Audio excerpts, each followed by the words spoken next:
नमस्कार, भारत समाचार देख रहे हैं आप और मैं हूं आपके साथ प्रियव्रत दीक्षित। चलिए खबरों की शुरुआत कर लेते हैं। उत्तराखंड के मुख्यमंत्री पुष्कर सिंह धामी इस वक्त दिल्ली के दौरे पर हैं और आज सीएम धामी ने नई दिल्ली में केंद्रीय रक्षा मंत्री राजनाथ सिंह से मुलाकात की है और इस दौरान उन्होंने राज्य से जुड़े महत्वपूर्ण विषयों पर चर्चा की है। मुख्यमंत्री ने केंद्रीय रक्षा मंत्री से रानीखेत और लैंसडाउन छावनी क्षेत्र को नगरपालिकाओं के साथ विलय करने का अनुरोध किया है। साथ ही सीएम ने धारचूला और जोशीमठ के सैन्य हेलीपैड को आरसीएस हवाई सेवा के अंतर्गत उपयोग करने के लिए अनुमति प्रदान करने का आग्रह किया है। स्वाति पाठक हमारे संवाददाता हमारे साथ दिल्ली से फोन लाइन पर जुड़ चुके हैं। स्वाति, आज की ये मीटिंग जो है वो कितनी अहम हो जाती है, क्योंकि देखिए दो क्षेत्रों को नगरपालिका में शामिल होने के लिए आज विलय करने के लिए यहाँ पर अनुरोध किया गया है। क्या अपडेट जानकारी मिल पा रही है? देखिए, महत्वपूर्ण मुलाकात आज उत्तराखंड के मुख्यमंत्री पुष्कर सिंह धामी ने की है। रक्षा मंत्री राजनाथ सिंह के साथ बैठक हुई। तकरीबन 1 घंटे तक जो है वो बैठक रक्षा मंत्री राजनाथ सिंह के साथ हुई है। इसके अलावा गृह मंत्री अमित शाह से भी मुलाकात पुष्कर सिंह धामी ने की है। तकरीबन 8 घंटे तक बैठक हुई। और दूसरी जी, चलिए, शायद संपर्क नहीं हो पा रहा स्वाति से, नेटवर्क एरर है। और बहुत बहुत शुक्रिया स्वाति हमारे साथ जुड़ने के लिए आपका। चलिए खबरों में आगे बढ़ेंगे और उत्तराखंड बोर्ड के 10वीं और 12वीं के बोर्ड टॉपर एक दिन के लिए डीएम और एसएसपी बनेंगे। जी हां, मुख्यमंत्री पुष्कर सिंह धामी ने सभी जिलों की जिलाधिकारियों और एसएसपी को इस संबंध में निर्देश दिए हैं कि वह अपने अपने जिलों में जो बोर्ड टॉपर हैं उन्हें एक दिन के लिए डीएम और एसएसपी बनाए। मुख्यमंत्री पुष्कर सिंह धामी ने इसके पीछे मकसद ये बताया है कि सरकारी स्कूलों में पढ़ने वाले जो उत्तराखंड बोर्ड के बोर्ड टॉपर हैं वह भी प्रशासन की कार्यप्रणाली को समझें और बोर्ड टॉपर भी अधिकारी बनने की प्रेरणा लें।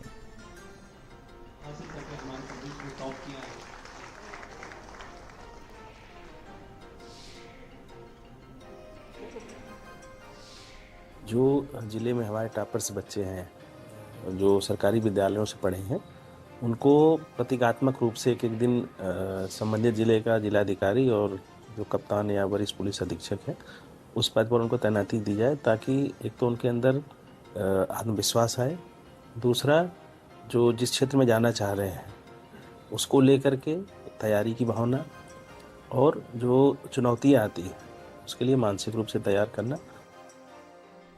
चलिए खबरों में आगे बढ़ेंगे और देहरादून से बड़ी खबर, जहां पर उत्तराखंड में 4 धाम यात्रा जोरों पर है और ऐसे में श्रद्धालुओं का आंकड़ा 30 लाख के पार हो चुका है। रोजाना हजारों की संख्या में श्रद्धालु पहुंच रहे हैं। केदारनाथ यात्रा में उमड़ा आस्था का जनसैलाब, जहां पर आपको बता दें केदारनाथ में आंकड़ा जो है वो 10 लाख के पार पहुंच चुका है। 2 मई की अगर बात की जाए तो 2 मई से 15 जून तक चारों धामों में श्रद्धालु लगातार पहुंच रहे हैं। 31 लाख के करीब श्रद्धालु दर्शन कर चुके हैं।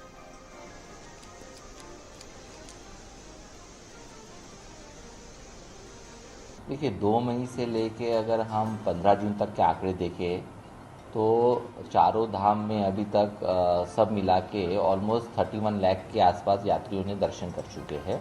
मई में जितने यात्री आए थे उतनी ही तादाद में यात्रियों की संख्या जून में भी है और आने वाले दिनों में हम जो एक्सपेक्ट कर रहे हैं कि जून के अंत तक ये आंकड़ा ऑलमोस्ट 35 लाख क्रॉस कर जाएगा।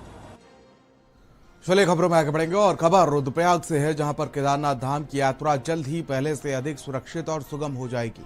यहां पर प्रधानमंत्री नरेंद्र मोदी द्वारा शिलान्यास किए गए केदारनाथ रोपवे परियोजना का कार्य अब केंद्र सरकार की एजेंसी के माध्यम से शुरू होने जा रहा है और 13 किलोमीटर लंबे इस रोपवे के बन जाने से यात्रियों को दुर्गम 16 किलोमीटर की पैदल चढ़ाई से राहत मिलेगी और साथ ही हेली सेवाओं पर निर्भरता भी खत्म हो जाएगी। बुजुर्गों, बच्चों और दिव्यांग यात्रियों को सबसे अधिक कठिनाई झेलनी पड़ती है, जिससे यह रोपवे काफी हद तक दूर करेगा।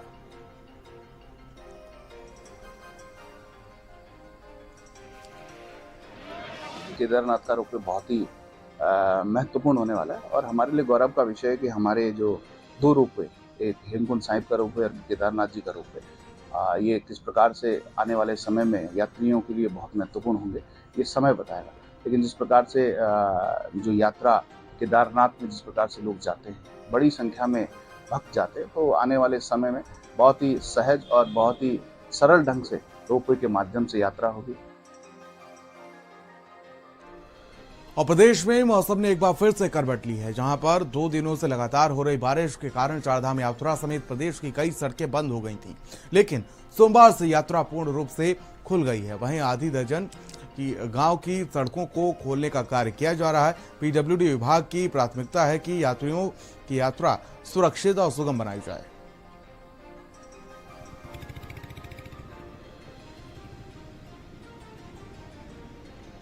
वर्तमान में सभी हमारे हाईवेज खुले हुए हैं और पीडब्ल्यूडी के अंतर्गत आज की तिथि में केवल 7 विलेज रोड हैं जो अभी बंद है, बाकी मेन हाईवे सबके सब खुले हैं। तो सब यात्रा में कहीं किसी प्रकार की कोई बाधा नहीं है।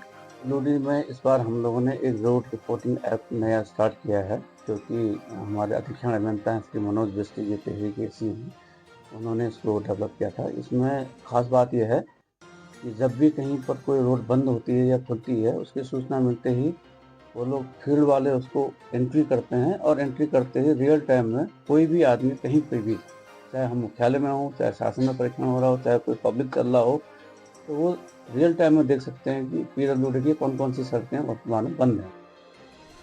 और प्रदेश में हुए हेलीकॉप्टर हादसों को लेकर धामी सरकार बेहद सख्त कदम उठा रही है। बीते दिनों केदार घाटी में हेलीकॉप्टर क्रैश मामले में जिम्मेदार कंपनी आर्यन एविएशन कंपनी पर सख्त कार्रवाई की गई। साथ ही सीएम धामी ने कड़े निर्देश दिए कि नियमों का पालन न करने पर कड़ा एक्शन उठाया जाएगा। वहीं इन सब मामलों पर पर्यटन सचिव ने हेलीकॉप्टर के सही तरीके से संचालन और अन्य बिंदुओं पर जानकारी दी है। सुनिए। 3 इंसिडेंट्स ऐसे हुए हैं। फॉर एग्जाम्पल बद्रीनाथ में जब वो टेक ऑफ करा तो बगल के जो एक व्हीकल था उसको टच किया था, और 2 इंसिडेंट ऐसे हुए कि जिसमें पावर लॉस के बारे में हमको प्राथमिक दृष्टया लग रहा है। इसकी जांच डीजी के स्तर पे चल रही है, बट अगर ओवरऑल हम देखा जाए तो ये सेफ मोड है, और इसको और इम्प्रोवाइज करने के लिए, स्ट्रेंथन करने के लिए जो भी डीजीसी के तरफ से एसओपी दी जा रही है, इसका अनुपालन ऑपरेटर के माध्यम से सुनिश्चित कराया जाएगा। और उत्तराखंड में बीते 40 दिनों में 5 बड़ी हेली दुर्घटनाएं देखने को मिली हैं कि, और अगर बात की जाए तो इन दुर्घटनाओं में ज्यादातर तकनीकी खराबी की वजह से ये घटनाएं हुई हैं, जिस पर विपक्षी दल लगातार सरकार पर हमलावर है। इसी कड़ी में कांग्रेस के कार्यकर्ताओं द्वारा जिलाधिकारी कार्यालय पहुंचकर प्रधानमंत्री को जिलाधिकारी के माध्यम से हेली सेवाओं पर जांच खत्म होने तक पूर्ण रूप से प्रतिबंध लगाने की मांग की गई है। कांग्रेस नेता लालचंद शर्मा ने कहा कि जो हेली सेवा बुजुर्ग और असहाय व्यक्तियों को चारधाम के दर्शन करवाने के लिए शुरू की गई थी, उसका आज व्यवसायीकरण हो चुका है। देखिए, हमने मांग करी है प्रधानमंत्री जी से, जिलाधिकारी के द्वारा हमने ज्ञापन दिया है कि जो हेली सेवाएं उत्तराखंड राज्य में 4 धाम जब से शुरू हुआ है यात्रा हमारी, तब से चल रही है, और लगातार जो है दुर्घटनाएं वहाँ पे हो रही है और जान माल की हानि हो रही है। हमारा ये कहना है कि जो भी इसके अंदर हेली कंपनियां बाहर से आई हैं उनकी भी जांच होनी चाहिए, उन अधिकारियों की भी जांच होनी चाहिए कि जिन लोगों ने ये लापरवाही करी है जिसकी वजह से ये घटनाएं हो रही हैं। और उत्तराखंड में त्रिस्तरीय पंचायत चुनाव की सरगर्मियां तेज हो गई हैं। प्रदेश सरकार ने इन चुनाव के लिए तैयार किए गए आरक्षण पर आई आपत्तियों की सुनवाई शुरू कर दी है। अल्मोड़ा में सीडीओ देवेश शासनी ने बताया कि आपत्तियों पर सुनवाई की जा रही है और शासनादेश के रूप में ही आरक्षण सूची तैयार की गई है और लोगों की सभी शंकाओं को दूर करने के लिए काम किया जा रहा है। उधर जारी आरक्षण सूची पर कई लोगों ने सवाल खड़े किए हैं। सुनवाई में पहुंचे लोगों ने कहा कि आरक्षण सूची तैयार करने से पहले सही होमवर्क नहीं किया गया और कई सीटों पर पुनरावृत्ति की गई है। जो सरकार ने जो प्रथम चक्र शुरू किया है, इससे जो नवयुवक हैं, जो हमारे भावी राजनीति में आगे आकर के अपने समाज के लिए काम कर सकते थे, उनके साथ सरकार ने सही कार्य नहीं किया है। क्योंकि कई ऐसी ग्राम पंचायतें, क्षेत्र पंचायतें और जिला पंचायत क्षेत्र हैं जहां कि आप दोबारा लोगों को वही पद जो है आपने पुनरावृत्ति करी है, जबकि होना ये चाहिए था कि आपने क्रम वाइज पिछले 4 क्रम को देख करके सही दिशा में लाना चाहिए था। अगर आप प्रथम चरण भी कर रहे हैं, हमारा ये कहना है कि प्रथम चरण भी आप कर रहे हैं, तो कम से कम आपके एडीओ लेवल में, डीपीआरओ लेवल में पूरे शॉर्ट आउट होना चाहिए था। ग्राम पंचायतों के 4 क्रम आपको देखने चाहिए थे, उसके अनुसार अपनी सीटें देनी थी।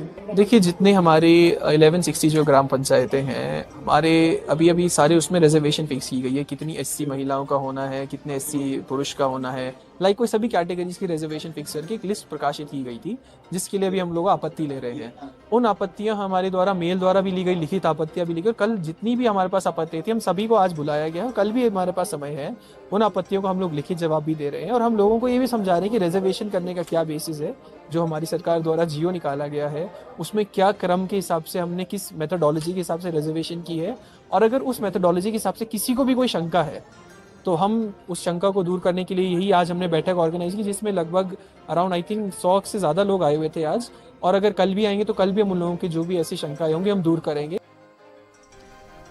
पंचायती त्रिस्तरीय चुनाव की सरगर्मियां पहाड़ी जिले बागेश्वर में भी तेज हैं। प्रदेश सरकार द्वारा पंचायती सीटों पर तय किया गया आरक्षण बागेश्वर के ग्रामीणों को रास नहीं आ रहा है। बागेश्वर जिले के तीनों ब्लॉक में आरक्षण पर दर्ज बड़ी संख्या में आपत्तियों में हुई सुनवाइयों से ग्रामीणों में असंतोष है।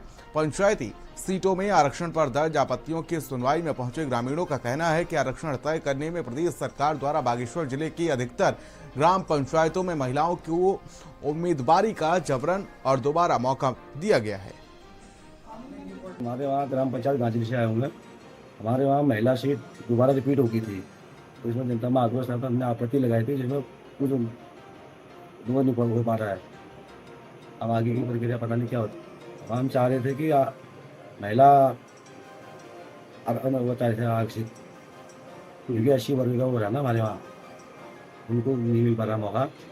हम 80 महिला चाह रहे थे, और जो कि सामान्य महिला 2 बार रिपीट हो चुकी है।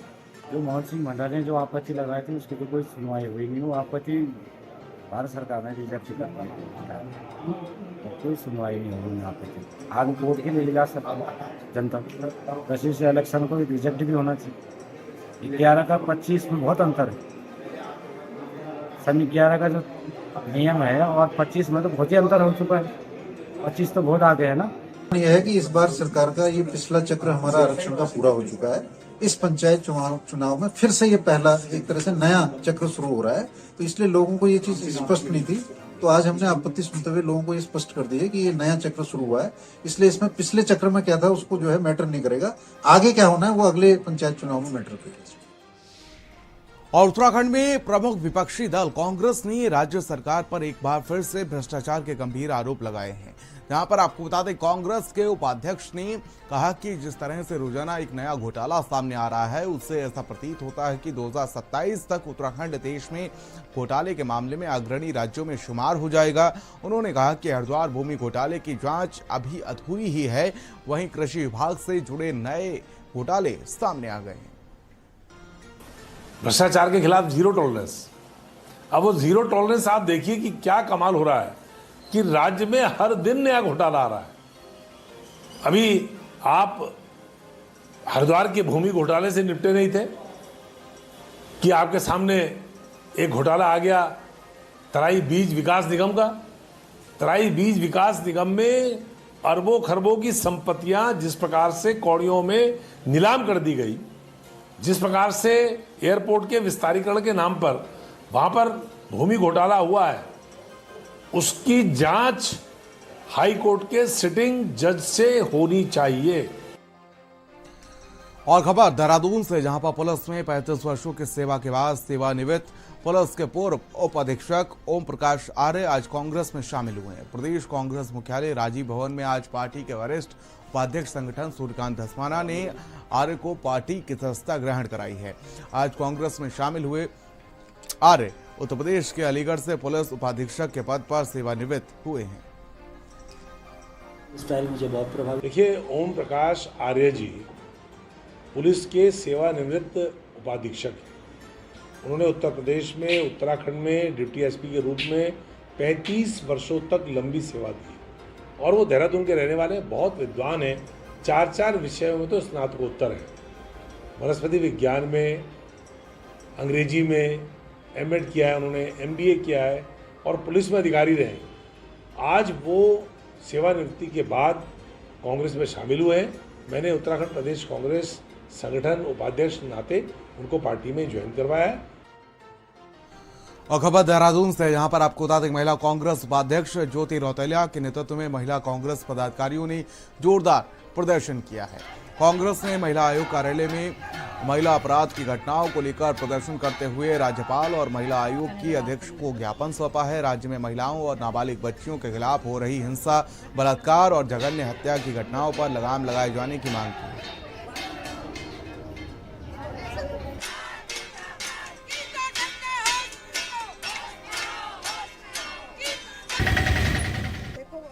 उत्तराखंड राज्य महिला आयोग तो स्वतः संज्ञान लेता है और कोई भी किसी भी तरह का केस होता है कि महिलाओं से संबंधित कहीं से भी जानकारी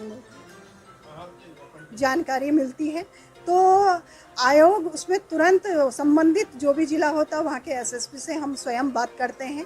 और धरना प्रदर्शन ऐसा नहीं है, उत्तराखंड सरकार भी बहुत संवेदनशील है महिलाओं के मामले, महिला सुरक्षा को लेकर, बच्चों को लेकर, और जहाँ भी कोई भी किसी तरह से कोई घटना घटती है तुरंत उसके अपराधी को तुरंत उसे सजा मिलती है। देखिए, उत्तराखंड हिमालय राज्यों में नंबर 1 हो गया आज महिला उत्पीड़न, बलात्कार, दुराचार की घटनाओं में। एनसीआरबी की रिपोर्ट कहते हैं कि जो 9 हिमालय राज्य हैं उनमें सबसे ज़्यादा इस बार जो महिलाओं के ऊपर खिलाफ उत्पीड़न हो रहा है, उनके साथ बलात्कार और दुराचार की घटना हो रही है, भाजपा की सरकार में उत्तराखंड में हो रहा है। और हम लगातार महिलाओं की आवाज़ उठाते जा रहे हैं। आप देखोगे कि चाहे हरिद्वार में गैंगरेप मामला है, आईएसबीटी गैंगरेप मामला है, चंपावत का जो रेप केस है, सल्ट का रेप केस है, रुद्रपुर का रेप केस है, लगातार बच्चियों के साथ और महिलाओं के साथ बलात्कार हो रहा है। और प्रदेश में अगला विधानसभा चुनाव 2027 में होना है, जहां पर सभी पार्टियां चुनाव की तैयारियों में जुटी हुई हैं। और इसी को लेकर विधानसभा अध्यक्ष रितु खंडूरी भूषण ने स्पष्ट किया है कि अगला विधानसभा चुनाव 2027 में वह कोटद्वार विधानसभा से ही लड़ने जा रही हैं। पिछले कुछ समय से अटकलें लग रही थी कि विधानसभा अध्यक्ष रितु खंडूरी अगला विधानसभा चुनाव यमकेश्वर या कर्णप्रयाग से लड़ सकती हैं। मैं सीट नहीं बदलने जा रही हूँ। मेरी पार्टी मुझे जहाँ बोलती है मैं वहाँ जाती हूँ। मुझे पूर्ण विश्वास है कि मैं कोटद्वार से ही लड़ूंगी और विधानसभा अध्यक्ष होने के कारण मुझे लोग बुलाते हैं। मेरे पिताजी का इतना सम्मान और उनको इतना प्यार मिलता है कि शायद उनकी छवि मुझ में देखते हैं, लेकिन मुझे बुलाते हैं जगह जगह और मैं जाती हूँ और बहुत आनंद आता है देख के। अभी मैं वाण तक पहुँची, थराली में कल्पेश्वर महादेव गई, उर्गम घाटी में, तो अच्छा लगता है। अपने जो लोग हैं उनको मिलकर बहुत आनंद आता है। लेकिन मैं हूँ कोटद्वार में ही, चिंता ना करें लोग। और टिहरी जनपद के मुनिकरेती क्षेत्र में पुलिस का ऑपरेशन लगाम जारी है, जहां पर सार्वजनिक स्थानों पर हुड़दंग करने वाले अराजक तत्वों के खिलाफ चेकिंग अभियान चलाया जा रहा है। और साथ ही साथ इसी कड़ी में कार में वीआईपी दिखाने के लिए लाल नीली बत्ती के लाइट लगाकर रौब दिखाने पर पुलिस द्वारा चालानी कार्रवाई की गई। और इसके साथ ही 14 अन्य वाहनों के विरुद्ध नकदी चालानी कार्रवाई की गई। एसएसपी आयुष अग्रवाल का कहना है कि यातायात नियमों का उल्लंघन किसी भी हाल में बर्दाश्त नहीं किया जाएगा।